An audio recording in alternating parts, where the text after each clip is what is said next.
एकक, दशक, शतक आणि हजार या स्थानाची ओळख करून घेणार आहोत. आता मला सांगा, हा पहिला गोल आहे. इथं आपण एकक मोजले हो की नाही? किती एकक आहेत रे? 1 2 3. आता मी हे उचलले आणि या चौकोनात ठेवले. चौकोन कोणता आहे? हा एककचा आहे की नाही? दुसरा गोल आहे दशकचा. दुसरा गोल आहे, काय नाव आहे? स्थान. दुसरा गोल दशक स्थानचा आहे. मग मी हे दोन उचलले आणि या चौकटीत म्हणजे दशकाच्या चौकटीत ठेवले की नाही? तिसरा गोल आहे, कोणत्या स्थानाचा आहे?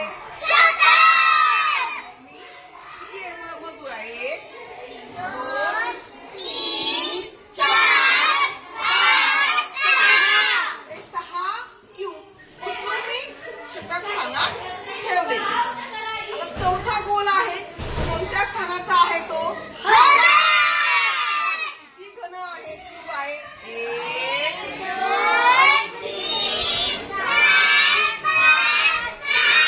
हे 6 क्यूब मी या हजार स्थानामध्ये ठेवले, म्हणजे या चौकटीमध्ये ठेवले. समजलं तुम्हाला? एककचे या चौकटीत ठेवले, दशकचे दशक मध्ये ठेवले, शतकचे शतकमध्ये ठेवले, हजारचे या घनाद्वारे या क्यूबद्वारे आपण संख्या मोजणार आहोत. किती आहेत हे आपण मोजले? 2 3 4 5 6. आणि कोणत्या स्थानामध्ये आहे? हजार. म्हणजे हे झाले 6 हजार.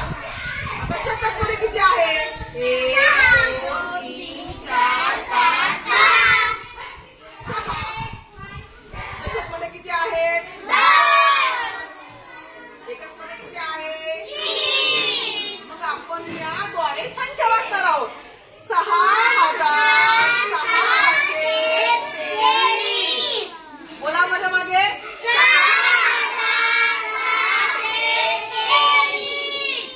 या 6 ची किंमत आहे 6000. कारण हजार मध्ये आहे ना, मध्ये 6 ची किंमत आहे 6000. शतक स्थानात पण 6 आहे. 6 शतक म्हणजे 600.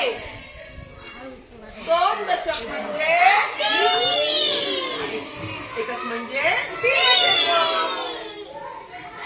समजलं का तुम्हाला?